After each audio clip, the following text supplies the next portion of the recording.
This is a tutorial on the residential income property purchase agreement. Now, I should say at the outset that this purchase agreement isn't radically different than the normal residential purchase agreement.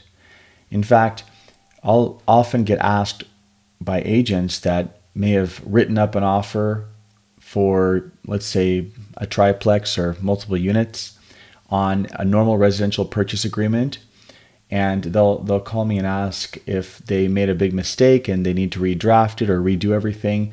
And the short answer is no.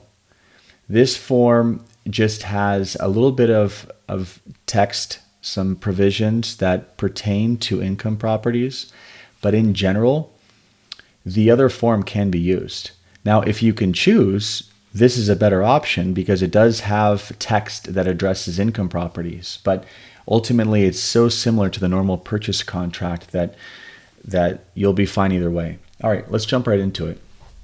I have some sample information in, and I'll just go through this quickly, but I'll give you enough information so that you'll know how to fill one of these out. All right, we put the date that we draft this form right here. We put the name of the buyer, and it gives you check boxes that you don't see on the normal RPA to distinguish whether or not the buyer is a corporation or an LLC or just individuals. You'll put the property address in here, parcel number, which can be found on the MLS listing. It can be found on the assessor's website, in a tax bill. Ask the listing agent. If you can't find it, it's not the end of the world. Just continue on, but it's good to have to identify the property. Purchase price, you'll put a dollar amount here, and the text value of that dollar amount will appear here. So if you put $1 million here, it'll write out $1 million. And that again is just for clarification so that no error is made with the purchase price. Close of escrow shall occur on. You could put 30 days or 45 days. Those are very typical. All right, now we move on. And I have the seller's brokerage info here. Just ignore this. So you'll go down here to buyer's brokerage, write in your company name up here, and then your name as the agent down here. And you can check a box whether or not you're the dual agent or just for the buyer. You can put in the listing brokerage information up here. It's very self-explanatory. This information you can find on the MLS, so it's just basically data entry. Down here, initial deposit, that's your earnest money deposit or EMD, which is 1 to 3% of the sales price, and that number is negotiable. There's no hard set rule. I'm just telling you that customarily it's between 1 and 3% of the sales price. You can put that number in here. I've been getting asked about increased deposit. Just ignore that. I mean, that's used on less than 1% of real estate transactions. That's if a buyer wants to bump up a deposit for some reason at the later stage of escrow, typically because there's some involved risk for the seller. And so the buyer's just sweetening up the deal. Totally unnecessary to address in the vast majority of transactions. But people see that and they get confused. All cash offer, if that's the case, you'll check this box. If not, you'll put the loan amount here. And then we'll continue on. You'll see FHA. And you might wonder, why is there an FHA or VA provision on an income property? You can get a duplex with an FHA. In fact, I think you could probably go up to 4 units, providing you're occupying one of them. Don't quote me on that. I'm going off the top of my head, but I'm pretty sure that you can go up to 4 units if you occupy one of the units, because FHA does require owner occupancy. All right. Going down here, you'll see the balance of the purchase price. That's the down payment minus the earnest money deposit. When you're filling this out on zip forms, it'll populate automatically. So let me scroll back up. If you put in the earnest money deposit and you put in the loan amount, this number will automatically appear, and that's the remaining money and the down payment. Verification of funds. Your offer really should be submitted with a proof of funds. Whatever the down payment or cash portion is of the purchase, that should be shown on an account statement, like a bank account statement or an investment fund or something. And that should be submitted with your offer. Same with a pre-qualification or pre-approval letter from a lender. That should go with your offer as well. And this is just like the normal purchase agreement, the residential purchase agreement. 17 days for an appraisal contingency, 21 days for loan contingency. Now, investment property, that of course is a very general term, but really you'll see this form is referring to residential properties between 1 and 4 units.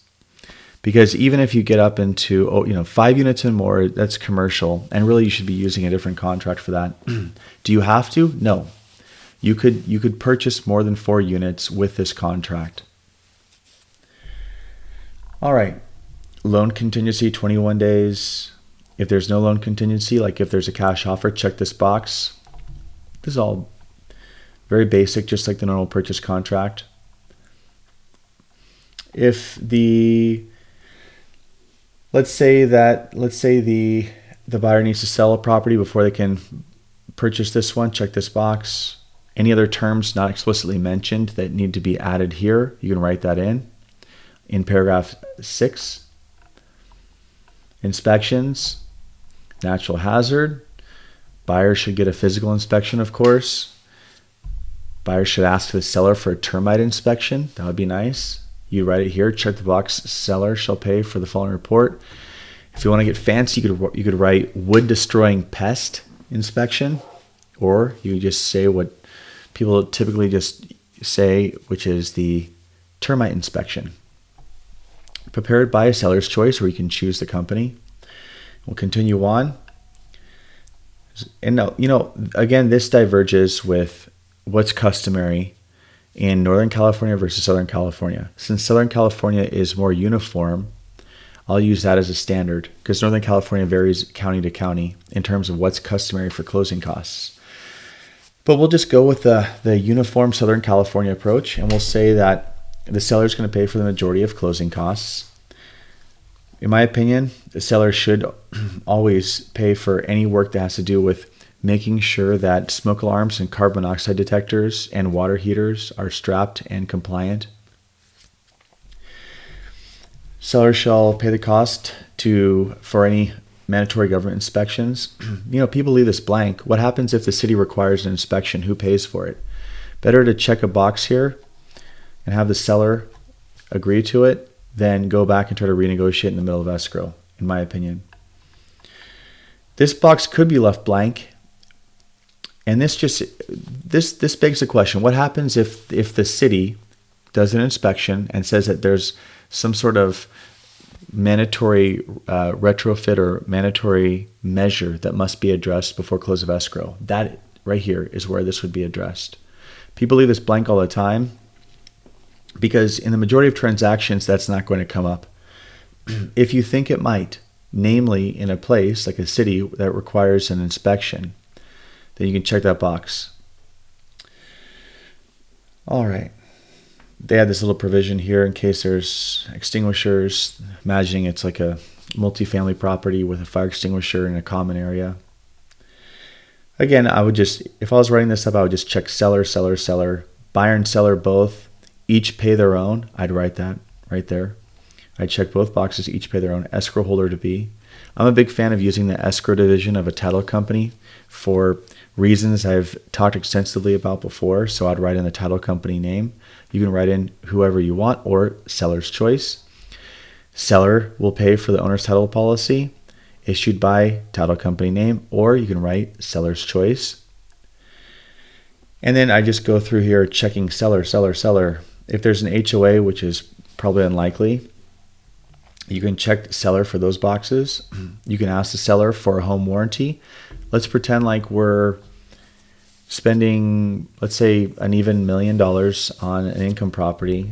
You might ask for $700 or $800 to be that's a generous budget for a property that probably only costs $1 million, because $1 million just does not go far in California, and for an investment property, it really doesn't go far. But you could ask for an amount, and so if I'm in doubt ever, I actually I'll log into First American's home warranty page, and it takes less than 60 seconds. You can look at a theoretical home warranty, see how much it would cost, put that number in there. You can write the name of the company or seller's choice. I like to write buyer's choice, since the buyer's the party that will have to put up with the home warranty company's customer service in the future. If there's no home warranty, you can check this box to waive it. Does anything need to be included or excluded? Write it here or here, just like a normal purchase contract. Closing and possession. Does the buyer intend? If you're doing an FHA, for example, and you're going to intend to occupy one of the properties, you just leave it how it is. If the buyer's not going to occupy anything, they're going to check this box here. Possession shall be delivered at, I don't even know why they put a checkbox there. It should just be default, but basically 6 p.m. You can check this box 6 p.m. On a particular day. Well, close of escrow is the default, but you could also make it after. So let's say that the seller needs to retain possession for whatever reason. You could change that here, and there's even a provision for it. Seller remaining in possession, and you can add a CAR form SIP. Quick side note: if you do add a seller in possession form, which I recommend if the seller is going to stay in possession, that seller should have a deposit released to the buyer, or at least held in escrow, in case the seller damages property when the buyer is the owner. Because if the seller is living in there after the buyer is the owner, what happens if they move out and damage something? Good luck going after the seller and getting $1,000 out of the seller after the fact. I mean, at that point, you're at the mercy of their goodwill. So it's good to have a SIP form, seller in possession, with a deposit that protects the buyer's interest if the seller remains in possession. Lots of statutory verbiage. This is just stuff that the state mandates is advised. If there is any sort of CC&Rs, it just says seller has 7 days to produce them with disclosures. Seller has 7 days typically to deliver the disclosures. We'll scroll through here. Residential 1 to 4 unit properties. It's just going to give you that verbiage. This is one of the differences you see in this versus the normal RPA. And really, this is just, I mean, it doesn't make a huge difference. The bottom line is the seller needs to disclose everything that they know. Let me scroll down here. Temple estoppel certificates. The seller needs to deliver leases to the buyer that show all the terms in which the buyers are, or that the tenants are currently leasing with, and copies. So an estoppel certificate is going to show the terms in which a tenant is leased under with the landlord. So you'll see this tenant and their lease expires this time, and you'll see how much they're leasing for, and that's fine to get an estoppel certificate. Also, I would recommend just getting a copy of the lease, because you're going to have to essentially get that lease assigned to you, or the buyer is going to have to get the lease assigned to the. Let me back up. I'm thinking as an investor and as a broker at the same time. As an agent, your client is going to need to assume the leases of the property. They're going to become the position of the landlord, and something I've noticed that's rarely done but should always be done is there should be some sort of addendum or assignment on those leases that becomes effective upon close of escrow. Because if XYZ company is the seller and your client's ABC company, well, after escrow closes, those leases are still in the name of XYZ company. That doesn't help your client that's an ABC company. So there needs to be some sort of document, either an assignment or an addendum on the lease that bridges that gap and extends that lease to the buyer. So as an agent, you're going to want to facilitate that process and make sure that your client, the investor, is familiar with what terms the tenants have under their current lease, and also that there's going to be some sort of assignment or addendum that's going to allow the buyer to become the new landlord on that pre-existing lease. I hope that wasn't confusing. If it was, just email me, admin@balboateam.com. All right, moving on. This is boilerplate verbiage. So let's pretend I'm writing the offer. I'm scrolling through all of this. 17 days for investigations, 7 days for buyer investigations, 7 days for the seller to deliver disclosures, rights to cancel if one of the parties doesn't perform. This is all just very basic stuff. Just scroll through. You know, people don't even look at this sort of stuff unless something goes wrong. And even then they don't. They call a broker, and the broker looks at this and reads it and thinks about it, or at least that's what I do. So I read through it and then I answer questions based on the verbiage in the contract, all the fine print. This fine print, this fine print's like insurance. It's not very relevant until you need it. Then you're very thankful you have it. Remedies, liquidated damages. That's where the buyer loses their deposit if they breach the contract. Mediation, first course of action for a legal remedy rather than having to, or for a dispute. So in terms of seeking any sort of remedy to a dispute, mediation is the first course. That's why we're initialing. And arbitration is the second course of action. And then we're going to scroll through here and more boilerplate verbiage and definitions. We're going to have our investor sign, our client sign. We're going to sign down here. And we're going to have the buyer sign here. And then we're going to call it a day. And we're going to send this offer. And we're going to stay in close contact with the listing agent and charm them and get our offer accepted and get an escrow. I hope you found this helpful. Thanks for watching.